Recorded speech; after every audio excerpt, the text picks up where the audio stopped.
আমার সঙ্গে এখন আমি কথা শুনবো, আমার সঙ্গে যুক্ত হবেন। আমি আপনাদেরকে আগেই বলেছিলাম এই মুহূর্তে যারা রাজপথে দাপিয়ে বেড়াচ্ছে এবং আওয়ামী লীগের জন্য কাজ করছে, ঘুরে দাঁড়ানোর চেষ্টা করছে, সঙ্গত কারণে তার নিরাপত্তার স্বার্থে আমি তার নাম পরিচয়টি প্রকাশ করলাম না, এমনকি তার চেহারাটাও দৃশ্যমান করলাম না। আপনি জানেন যে শেখ হাসিনা বলেছেন এখন কোনো নেতা নেই, সবাই যারাই এখন রাজপথে দাঁড়াবে তারাই নেতা, তারাই জনগণের মধ্য থেকে উঠে আসবে নেতা। আমি বলবো সেরকমই একজন নেতা আমাদের সঙ্গে এখন যুক্ত হয়েছেন।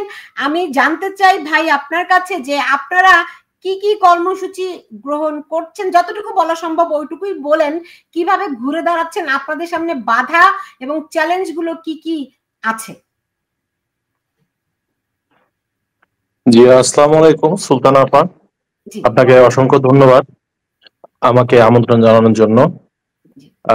এখানে দুজন বীর মুক্তিযোদ্ধা আছেন, তাদেরকে আমি শ্রদ্ধার সাথে সালাম জানাচ্ছি। আমি নিজেও একজন বীর মুক্তিযোদ্ধার সন্তান। এখানে উপস্থিত আছেন ডক্টর সিদ্দিকুর রহমান, সভাপতি যুক্তরাষ্ট্র আওয়ামী লীগ, তাকে আমার সালাম।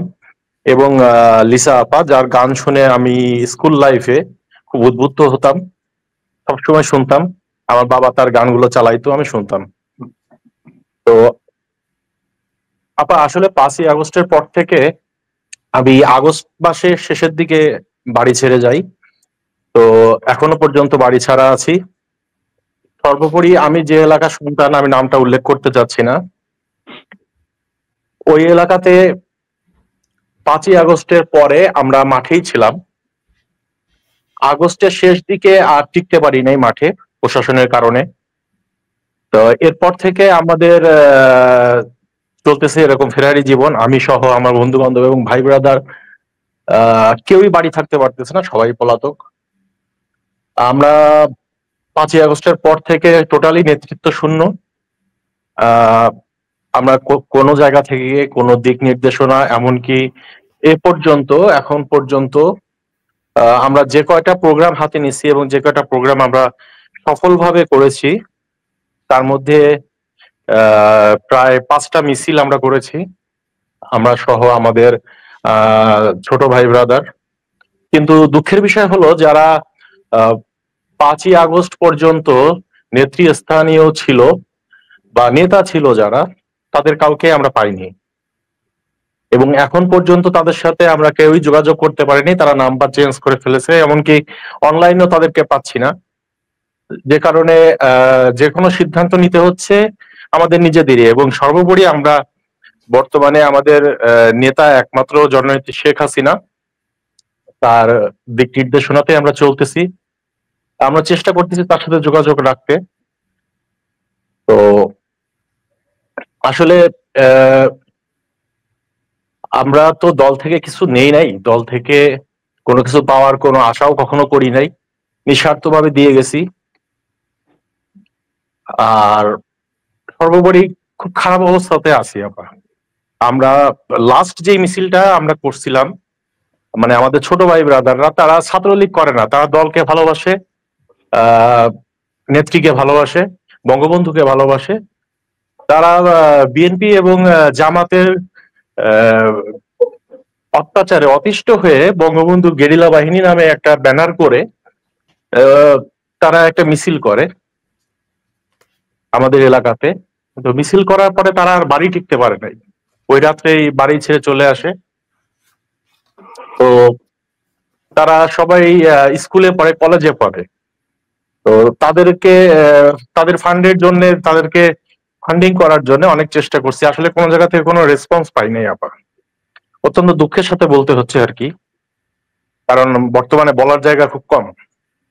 এখানে আমার শ্রদ্ধেয় ব্যক্তিরা আছেন, তারা জানুক যে কি অবস্থার মধ্যে আসলে আমরা আছি। এবং অত্যন্ত দুঃখের সাথে বলতে হয় আপা, যে যারা 5ই আগস্টের পরে আমাদের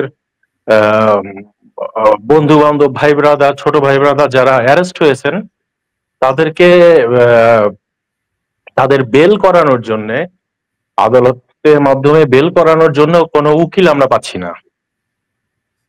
আর যদি কোনো উকিল রাজি হয়, সেক্ষেত্রে তারা যে রেট বলে, এটা আসলে তাদের পক্ষে দেওয়া সম্ভব না, কারণ বেশিরভাগই স্টুডেন্ট। অথচ যারা 5ই আগস্ট পর্যন্ত বা 5ই আগস্টের আগ পর্যন্ত যারা দলের নেতৃস্থানীয় পদগুলো আগলে রাখছেন এবং সেই পদের ব্যবহার করে সুবিধা গ্রহণ করছেন, তাদেরকে আসলে এখন খুঁজে পাওয়া যাচ্ছে না। তারা আসলে এখন নাই এবং সবারই মোবাইল অফ এবং অনলাইনেও তারা ইনঅ্যাক্টিভ।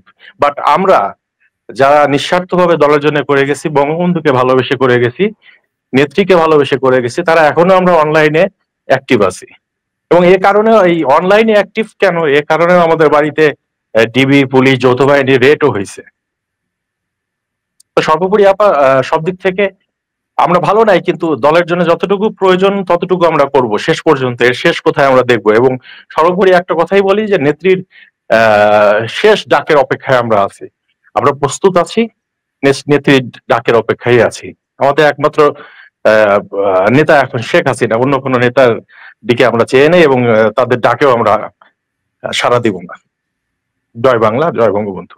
জি জি, আপনি আপনার কথা খুব গুরুত্বপূর্ণ কথা বলেছেন। এর মধ্যে আপনি বলছেন যে একটা একটা মানে যেগুলি মানে কি বলবো, খুবই খুবই গুরুত্বপূর্ণ, একটা বেইল করার মতো উকিল পাচ্ছে না। আমরা জানি আওয়ামী লীগ আইনজীবী পরিষদ, তত রকম পরিষদ আছে, হ্যাঁ, আওয়ামী লীগ। তো কেন পাচ্ছেন না? এক নাম্বার মানে এটা প্রশ্নটা আপনার কাছে না, এটা আমি প্রশ্নটি রাখবো ডক্টর সিদ্দিকুর রহমানের কাছে, প্রশ্নটি রাখবো আমি ডক্টর নুরুন নবী আপনার কাছে। আরেকটি বিষয় যেটি আমি ভাই আপনার কাছে জানতে চাই, সেটি হচ্ছে যারা আহত হয়েছেন তাদের চিকিৎসার ব্যয় কিভাবে হচ্ছে?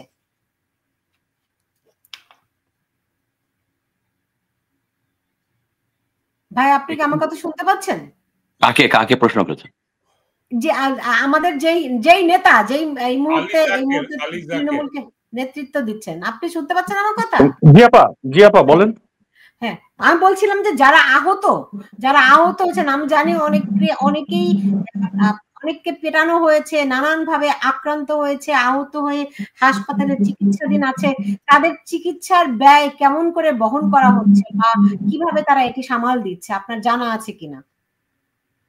আপা যারা আহত হয়েছেন, যারা অ্যারেস্ট হচ্ছে, আসলে এখানে বলতে গেলে একটু বিস্তারিত বলতে হবে। যারা অ্যারেস্ট হচ্ছে তাদেরকে কোনো মামলা ছাড়া, কোনো ওয়ারেন্ট ছাড়া অ্যারেস্ট করে সর্বপ্রথম থানাতে নিয়ে যাচ্ছে। থানাতে নিয়ে যাওয়ার পরে তাদেরকে প্রচুর পরিমাণে তাদের উপরে নির্যাতন এবং অত্যাচার করা হচ্ছে। তো তাদের এই যারা আহত হচ্ছে, মানে বেশি যারা ইনঅ্যাক্টিভ হয়ে পড়তেছে, তাদেরকে হাসপাতালে নিচ্ছেন এবং সেই ব্যয়ও পরিবারের পক্ষ থেকে করা হচ্ছে। এবং আমরা যারা আছি, আমরা বিভিন্নভাবে এটা ম্যানেজ করতেছি আমাদের নিজস্ব অর্থায়নে।